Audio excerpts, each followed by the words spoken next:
Espero que les haya ido bien con su descubrimiento. Andrea fue ahí flash para dar respuesta en primer lugar.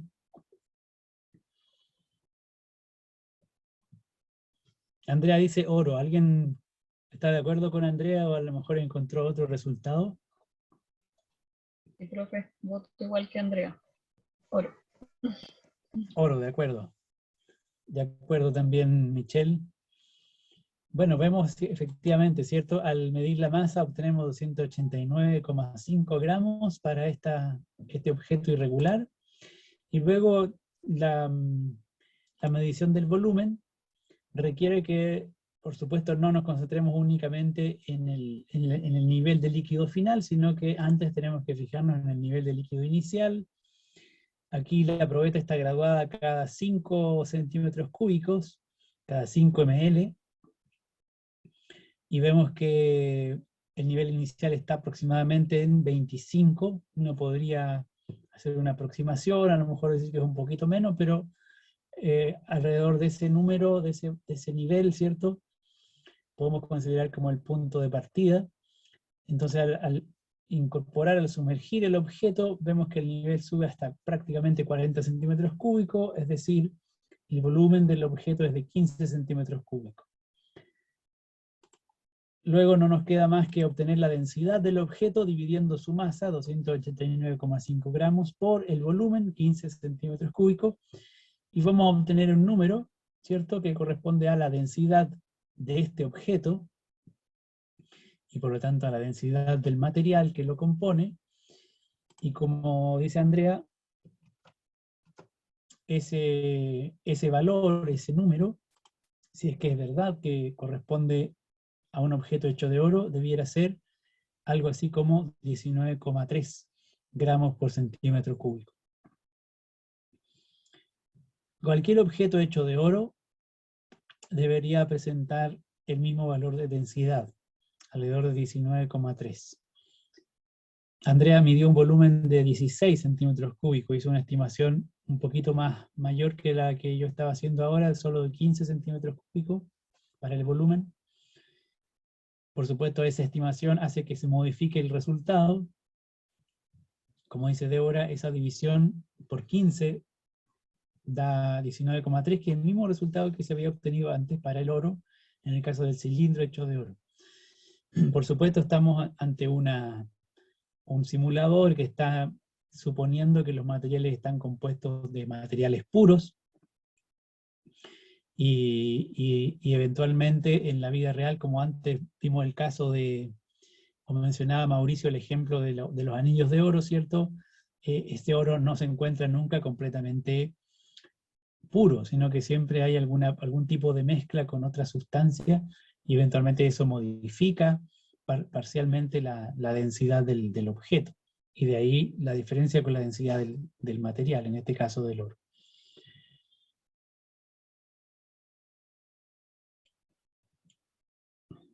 No entendí ese método de medición, Andrea. En ese caso habría un problema con la habilidad de investigación científica relacionada con la medición.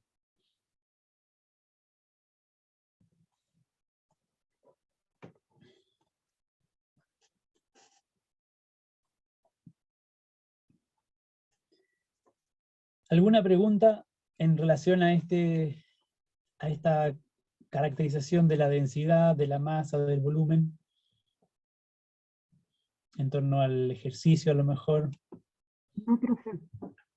Claro. Ya, qué bueno que esté claro entonces. Bueno, en ese blog que les compartí hay otros recursos que también pueden ser pertinentes. Si lo pueden revisar después, van a encontrar algún material que puede ser interesante. Eventualmente lo vamos a volver a utilizar en otro momento. Ahora entonces quisiera que avanzáramos a algunos aspectos relacionados con la transformación o las transformaciones de la materia. Trato de cerrar la ventana, pero no puedo.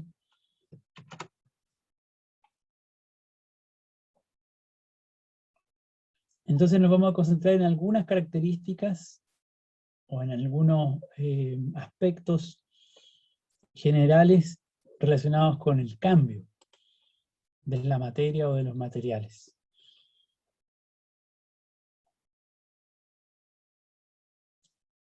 Por supuesto, en la base de las explicaciones o descripciones que podemos hacer en torno a las transformaciones de la materia, estará siempre presente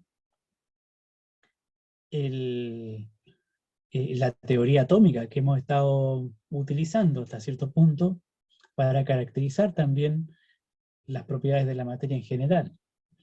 En el marco de la teoría atómica es que podemos explicar o interpretar justamente estos fenómenos de transformación.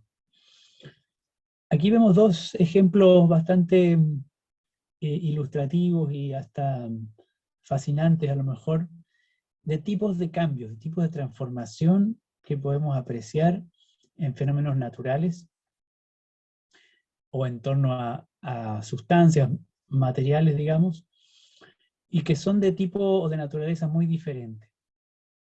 En general, por supuesto, el cambio de la materia es algo que nos rodea permanentemente. Y en este caso vemos que hay un tipo de cambio llamado físico, que lo asociamos al ejemplo de el congelamiento o la solidificación de una burbuja de agua, de una pequeña película, ¿cierto?, de agua que se está congelando, que se está solidificando, es decir, agua en estado de agregación líquido se transforma en agua en estado de agregación sólido. Esto es lo que llamamos un cambio de estado físico o un cambio en el estado de agregación. En contraste con el cambio que experimenta un huevo cuando lo sometemos a una fuente de calor y entonces se produce lo que llamamos, ¿cierto?, el cocimiento del huevo. Aquí parece ser un huevo frito, y que está experimentando otro tipo de transformación radicalmente distinta a la que experimenta la burbuja de agua. En el cambio químico que vemos en el caso del huevo, lo que está pasando es que hay un proceso de transformación de las sustancias mismas que componen, en este caso, la clara y la yema del huevo. Y ese proceso de transformación consiste básicamente en la formación de nuevas sustancias a partir de la separación de algunas moléculas o de la fusión o del enlazamiento de otras moléculas. Esto es lo que llamamos habitualmente reacciones químicas. En el caso del cambio físico, las moléculas de agua que se encuentran en esa película de la capa de la burbuja, ¿cierto? Esa película delgada, esas moléculas de agua no dejan de ser moléculas de agua cuando cambian de estado de agregación. Según vimos en el modelo anterior, en las diapositivas anteriores, en el estado líquido las moléculas de agua tienen cierta capacidad de movimiento, de separarse unas de otras con un cierto margen de libertad de movimiento. En el estado sólido, esas moléculas pierden gran parte de esa capacidad de movimiento y quedan en posiciones más estáticas o más fijas. Y entonces lo único que está cambiando es esa organización estructural del agua. Pero las moléculas permanecen invariantes, digamos. Podríamos seguir encontrando moléculas de H2O en el estado líquido y moléculas de H2O en el estado sólido. Y lo mismo si es que luego ocurre que el hielo de la burbuja comienza a fundirse y se transforma nuevamente en estado líquido. Vamos a obtener o vamos a encontrar otra vez las mismas moléculas de agua. A diferencia de la clara del huevo y la yema del huevo que una vez cocidas, transformadas en otras sustancias, dejan de ser las sustancias que fueron originalmente. Aparecen nuevas moléculas en comparación con las moléculas que se tenían o se reconocían inicialmente. Y este es un proceso de transformación de la materia que no podemos dar pie atrás, que no podemos volver atrás, a diferencia de la burbuja de agua que primero se congela y luego eventualmente se funde. es decir, parte en estado líquido, pasa a estado sólido y luego vuelve a estado líquido. Siempre son las mismas moléculas de agua y el cambio puede ser reversible. Puedo ir en un sentido o en el otro. En el caso del huevo que se está transformando, una vez que tenemos el huevo frito, nunca más vamos a poder obtener de vuelta el huevo crudo, porque la transformación se vuelve irreversible. Estas dos características son básicas en estos dos tipos de cambios. Nos permiten justamente hacer esta división importante entre los tipos de transformación de la materia. Y de eso se trata la caracterización que viene a continuación. Un antecedente importante es que en los procesos de transformación que vimos, tanto cambio físico como cambio químico, un rol importante le cabe a una propiedad o una variable que suele ser preponderante en el proceso de transformación, que es la temperatura.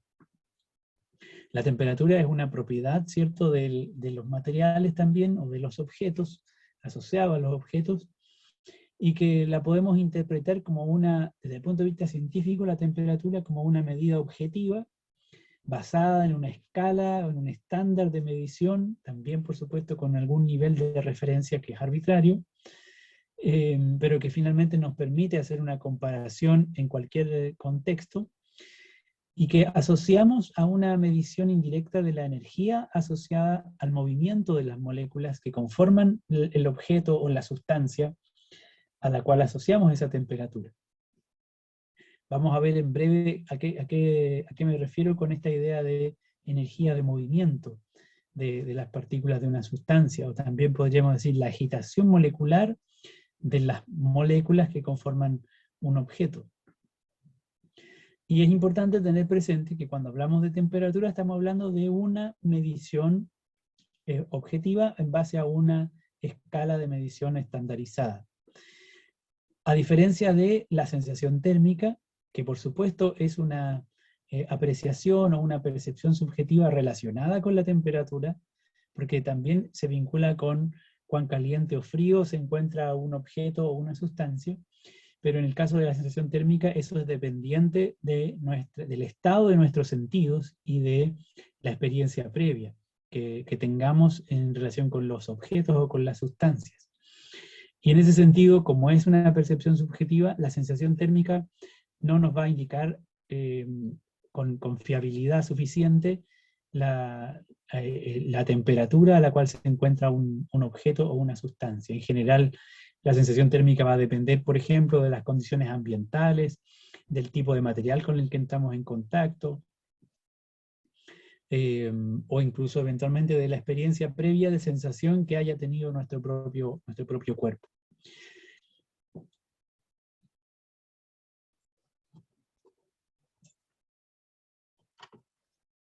Cuando hablamos de temperatura, yo les decía, estamos midiendo indirectamente el movimiento molecular. Y el movimiento molecular suele ser difícil de visualizar. Aquí tenemos un modelo que trata de representar en cierta manera ese tipo de energía asociada al movimiento, en el marco de una comprensión más amplia de lo que es la energía que está almacenada en las moléculas, y por cierto también en los átomos. Cuando hablamos de una sustancia cualquiera y de la energía interna que hay almacenada en las moléculas de esa sustancia, entonces tenemos que pensar en tres tipos de fuentes de energía que están allí presentes, o que están almacenadas de alguna forma en esas estructuras, en las estructuras moleculares. Por una parte, hablamos en su minuto de la energía asociada al enlace o a la unión, ¿cierto?, de las partículas en el núcleo de los átomos. Es lo que llamamos la energía nuclear. Una energía muy alta, muy concentrada, en el que está almacenada justamente en los enlaces o en las uniones de protones con neutrones en el núcleo de cada uno de los átomos.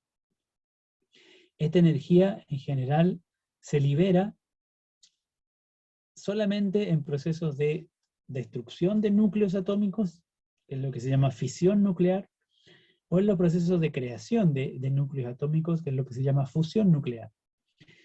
Recuerden que este tipo de transformación a nivel atómico, a nivel del núcleo atómico, implica un cambio en la naturaleza completa de los materiales.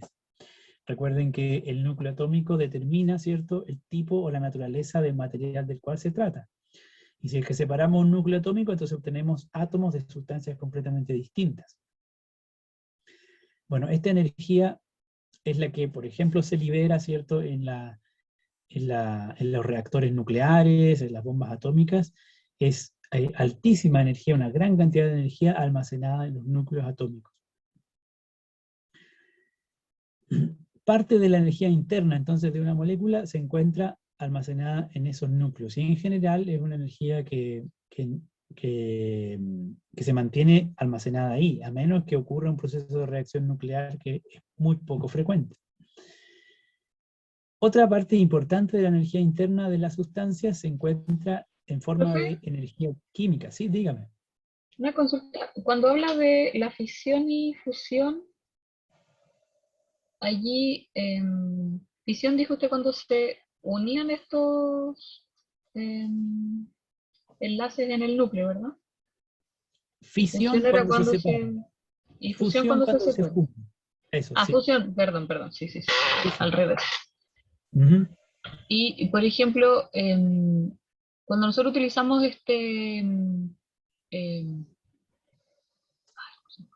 ¿El simulador? el simulador, y cuando nosotros, por ejemplo, agregábamos peso atómico, ahí estábamos nosotros Ajá. haciendo fusión, ¿o no?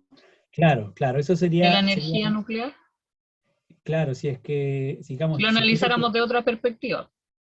claro, si es que ese proceso ocurriera como una interacción entre partículas, Ujú, entonces podríamos estar hablando de una fusión a nivel del núcleo atómico. Por ejemplo, cuando colisiona un átomo de hidrógeno con un átomo de helio, entonces colisiona el núcleo, ¿cierto? Que en el caso del hidrógeno sería simplemente un protón, ujú. fusiona con el núcleo de helio, que por supuesto contiene al menos 2 protones y 2 neutrones, y esa colisión genera la formación de un nuevo núcleo de litio. Eso sería un proceso de fusión. Nosotros en el simulador lo hicimos, claro, agregando un protón y poniéndoselo al núcleo de helio, por ejemplo. Entonces teníamos Ujú. ahora un núcleo de litio. Efectivamente, eso es una manera de representar un proceso de fusión, en el sentido de que se juntan dos núcleos. Ya, profe, gracias. Pero, por Perdón, supuesto, profe, agregando a lo mismo para poder cerrar la idea, y un proceso de fisión sería cuando, por ejemplo, en el simulador que presenta para los estados de la materia usted, cuando agregábamos mayor presión y se destapaba esta olla, ahí sería como un proceso de fisión, ¿o no? no Que me ahí acuerdo solamente se dispersa la... a qué se refiere con la olla, no me acuerdo de eso. Ah, es que había uno que de los simuladores donde colocamos un elemento, por ejemplo el helio, y le podíamos agregar más presión. Y se veía ya como a niveles muy altos de presión, se ve el simulador y arribita se ve como una tapa, y la tapa se abre. Es que Ah, yo de acuerdo. estuve mucho rato intentándolo, hasta que explotó, Eh, porque había mucha presión. claro, de acuerdo. Bueno, creo que en ese caso es algo que vamos a ver a continuación, porque en ese caso lo que estaríamos haciendo es un cambio de estado más bien.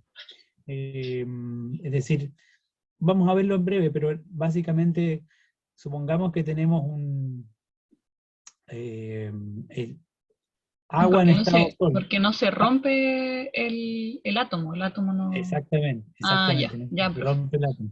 Si Sí, ahí me tenemos quedó agua claro. en estado sólido, o helio en estado sólido, o dióxido de carbono en estado sólido, y luego ocurre un proceso de transformación físico que hace que esto pase a un estado líquido y luego a un estado gaseoso, entonces las partículas, las moléculas se separan más cada vez una de la otra, y si eso está en una olla encerrada, en una olla a presión, justamente la olla a presión lo que hace es mantener las moléculas encerradas.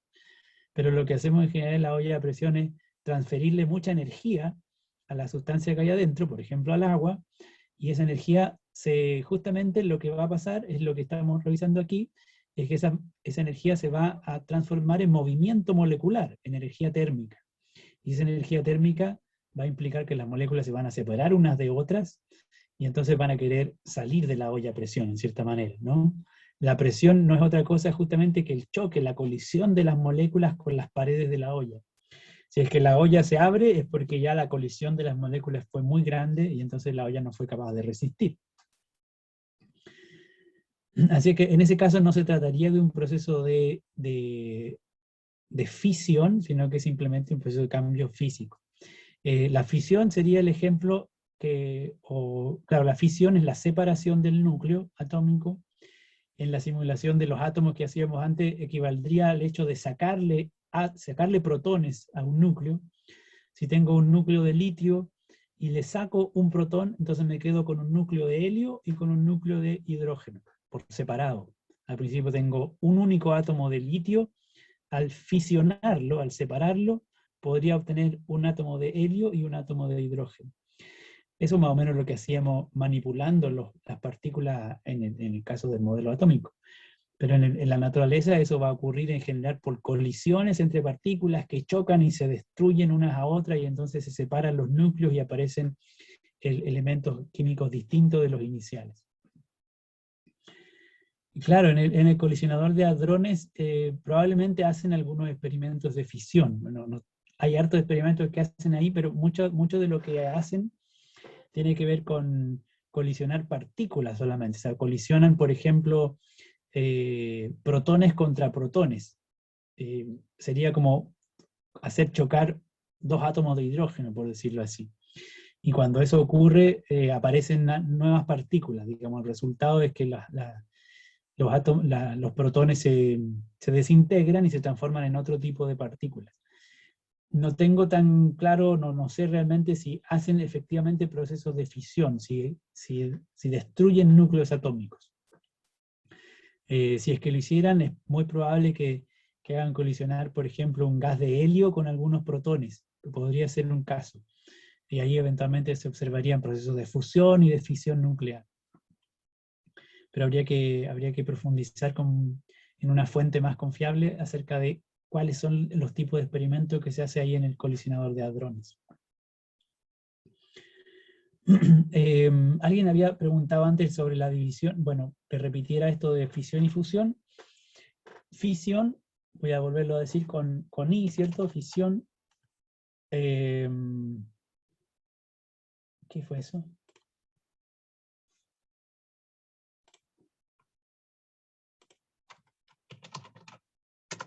Fisión, la separación de los núcleos atómicos, ¿ya? La fusión, la unión de los núcleos atómicos. En la naturaleza eso ocurre en general en contextos de alta energía, y bueno, a lo mejor una posibilidad es un experimento como los colisionadores o aceleradores de partículas que hay en algunos laboratorios de física nuclear. En los reactores nucleares, por ejemplo, en las centrales nucleares que se usan para producir electricidad, y también, por supuesto, en la naturaleza, especialmente en las estrellas, donde ocurren todos estos procesos de reacción nuclear. Les decía entonces, hay otro tipo de energía asociada a las moléculas, que es la energía química, que es la que está almacenada en los núcleos, perdón, no en los núcleos, en los enlaces entre átomos y en los enlaces entre moléculas. Ya sabemos que las moléculas están conformadas por uniones de átomos. Esas uniones son llamados enlaces químicos, y en esos enlaces químicos hay energía que está almacenada. Uno puede interpretar que en el fondo la unión de átomos implica cierta energía que mantiene esa unión permanentemente. Es como, imaginemos que nosotros sostenemos, ¿cierto? Sostenemos la unión de dos estructuras, y tenemos que aplicar fuerza para mantener la unión de esas dos estructuras, y si es que no aplicamos fuerza, entonces la estructura se separa. En ese sentido hay energía que mantiene unido a los átomos, y a su vez hay energía que mantiene unida a las moléculas, unas con otras. Cuando esa energía, cuando esas uniones se separan, o se rompen, entonces esa energía que mantiene la unión se libera de alguna forma. Y una forma de liberación de esa energía o de transformación de esa energía almacenada en los enlaces químicos es lo que llamamos energía térmica, que es la que está asociada al movimiento cinético de las partículas. Ese movimiento puede ser de vibración, puede ser de rotación, puede ser de traslación. Entonces, cuando hablamos de la temperatura como una variable que mide indirectamente la agitación molecular, lo que está midiendo esa variable es justamente esta parte de la energía interna, la energía térmica, básicamente, la energía asociada a la vibración, rotación y traslación de las moléculas.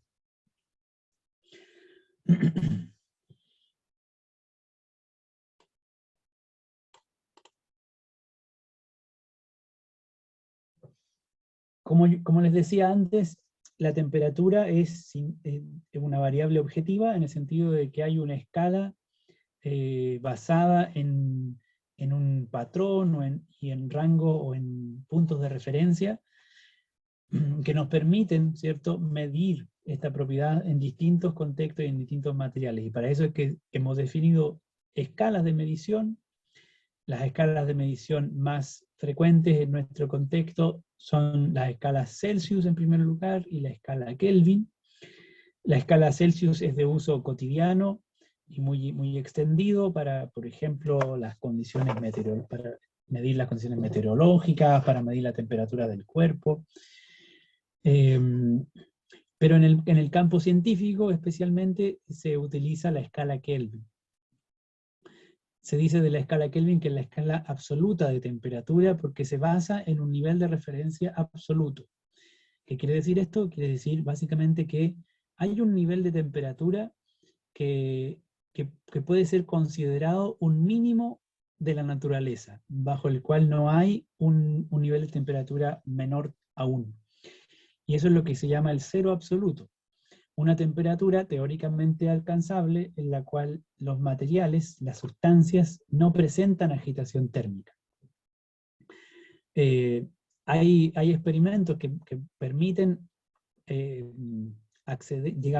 lograr que las sustancias lleguen a temperaturas muy cercanas al 0 Kelvin, y se logra apreciar digamos que la agitación molecular se reduce prácticamente al mínimo. Pero teóricamente, desde el punto de vista de la física cuántica, no es posible que una sustancia se encuentre en el cero absoluto completamente. Es una especie de horizonte mínimo al cual las sustancias podrían teóricamente alcanzar. Y esta escala entonces del 0 Kelvin parte en esa temperatura mínima absoluta, y de ahí sube, por supuesto, indefinidamente, hasta el infinito podríamos decir, en la medida en que la temperatura puede ser muy alta en algunos procesos físicos en escala universal, digamos, procesos como la supernova, las explosiones de estrellas, tienen altísimas temperaturas, de varios millones de grados. Entonces no tiene un límite en ese sentido la escala de Kelvin. En esta escala, con el cero absoluto, la temperatura de congelamiento del agua, que para la escala Celsius es 0 grados, la escala Kelvin la establece a los 273,15 Kelvin. A diferencia de la escala Celsius es una escala graduada, es decir, uno habla de grados Celsius. La escala Kelvin no es graduada, sino que es un número absoluto, entonces uno simplemente dice 273,15 Kelvin. Y en comparación con la escala Celsius, si es que la escala Celsius tiene el nivel de referencia en la temperatura de congelamiento del agua a los 0 grados Celsius, el otro punto de referencia es la temperatura de ebullición del agua en condiciones normales de presión a 100 grados Celsius. Así como en la escala Celsius hay 100 grados desde 0 a 100, desde el congelamiento hasta la ebullición, en el caso de la escala Kelvin también hay 100 números, 100 valores, entre 273,15 y 373,15 que es la temperatura de ebullición del agua en condiciones normales. Entonces, lo que vemos es que la escala Kelvin y la escala Celsius tienen la misma unidad de medida, en el sentido de que al subir 1 en la escala Kelvin, también subimos 1 grado en la escala Celsius. Pero los puntos de referencia son distintos, en el sentido de que Kelvin parte en el 0 absoluto, y Celsius establece el mínimo en el 0 grados, que corresponde a la temperatura de congelamiento del agua. El 0 absoluto, en la escala Celsius, se encuentra, por supuesto, a menos 273,15 grados Celsius, es decir, 273,15 grados por debajo de 0. Otra escala de medida de la temperatura, que para nuestro contexto no es relevante, solo se utiliza en algunos contextos anglosajones y en gran parte de Estados Unidos, es la escala Fahrenheit, que tiene como puntos de referencia también la temperatura de congelamiento del agua, y la temperatura del cuerpo, la temperatura normal del cuerpo humano, pero los números que establece como referencia son 32 Fahrenheit para el congelamiento del agua y 98,6 para la temperatura corporal. De ahí que la transformación de escala Celsius a Fahrenheit requiera una ecuación lineal para poder obtener la equivalencia en las temperaturas. Me parece que no es necesario desarrollar ese aspecto, porque, como les digo, para nuestro contexto, el uso frecuente o más frecuente está en la escala Celsius, y en el campo o en el contexto científico es pertinente y relevante la escala Kelvin. Y de hecho, cada vez más la comunidad científica promueve el uso de la escala Kelvin en desmedro de las otras escalas disponibles. Bueno, un principio termodinámico que está presente, digamos, que está a la base de las transformaciones de la materia, es la transferencia de energía térmica de un cuerpo a otro. Y aquí de nuevo la temperatura juega un rol descriptivo interesante, porque nos permite comprender o describir justamente cómo ocurren estos procesos de transferencia de energía. Esto es un proceso de calor. Muchas veces hablamos del calor como si fuera un objeto, como si el calor se pudiera acumular. Pero en estricto rigor, desde el punto de vista termodinámico, el calor es un proceso de transferencia de energía. Entonces, este proceso de transferencia de energía ocurre siempre, y en nuestro contexto cotidiano está ocurriendo continuamente, cuando tenemos objetos o cuerpos o sustancias que se encuentran a diferente temperatura. Cada vez que hay objetos que tienen diferente temperatura, entonces ocurre un proceso de calor, es decir, transferencia de energía térmica de un cuerpo al otro. Y la dirección de la transferencia siempre es desde el cuerpo de mayor temperatura al de menor temperatura. En este ejemplo, en este modelo, lo que vemos es un objeto a una temperatura 1, T1, que dice este símbolo acá, tiene un termómetro asociado y nos está indicando 80 grados. Vamos a suponer que esta es una escala Celsius, entonces este termómetro nos dice 80 grados Celsius es la temperatura del cuerpo de la izquierda. Y la temperatura del cuerpo de la derecha es 20 grados Celsius. Estos dos cuerpos están muy cerca uno del otro, o pueden estar en contacto, y cuando eso ocurre, entonces hay un proceso de transferencia de energía. Y ese proceso de transferencia de energía es, podríamos decir, espontáneo, simplemente por el hecho de haber diferentes temperaturas. Ocurre hasta que se produce un equilibrio térmico. Ese equilibrio térmico consiste básicamente en que se alcanza un punto o una temperatura de equilibrio entre los dos objetos. Los dos objetos quedan a una temperatura igual una vez que se alcanza el equilibrio térmico. En general, la temperatura de equilibrio depende de la naturaleza del material, depende de la masa, depende del volumen. No necesariamente va a ser la temperatura promedio, ni el punto medio entre las dos temperaturas iniciales. Esto depende siempre de la sustancia, de los volúmenes y de sus masas. En este ejemplo en particular, sí ocurre que la temperatura, por ejemplo, de equilibrio es 40 grados, que coincide con la mitad de la temperatura 1 y el doble de la temperatura 2.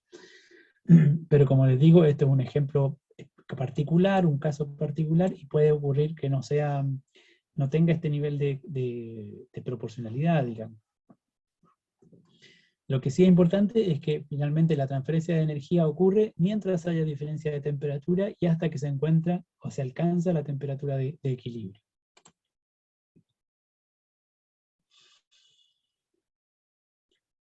Bueno, antes habíamos mencionado, ¿cierto?, los estados de agregación de la materia, y aquí lo que vemos son esos estados de agregación, pero modelados, representados nuevamente con modelos de partículas. Fíjense que nuevamente estamos utilizando la representación de partículas para hablar de la estructura de una sustancia o de un objeto, o de un objeto material. Esa estructura aquí está representada por estas esferas celestes o calipso. Aquí representan las partículas que conforman a la sustancia o al objeto, que en este caso aparece en 3 estados de agregación distintos: sólido, líquido y gaseoso. Antes habíamos usado el modelo de partículas para representar átomos y su estructura interna. Después utilizamos el modelo de partículas para representar moléculas. Entonces ahí cada partícula era un átomo. Aquí estas partículas pueden ser átomos o como pueden ser moléculas. Lo importante es que son las partículas fundamentales que componen cada sustancia o material del cual se trate. Eventualmente una de esas partículas que están representadas ahí corresponde a una molécula compleja, por ejemplo, que tiene muchos átomos. Podría ser el caso.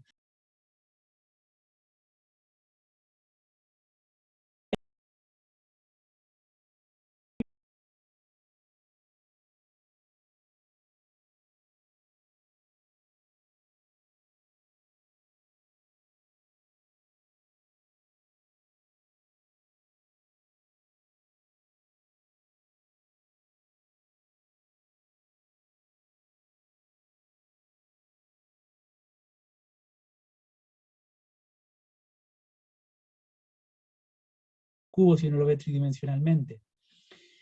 Hay un ordenamiento de las moléculas o de las partículas que forman el cuerpo que se mantiene fijo, en el caso del estado sólido. Y las partículas tienen muy poca posibilidad de movimiento. Creo que se va a cortar. Eso, ya, muchas gracias. Me reconecto enseguida para evitar entonces la interrupción.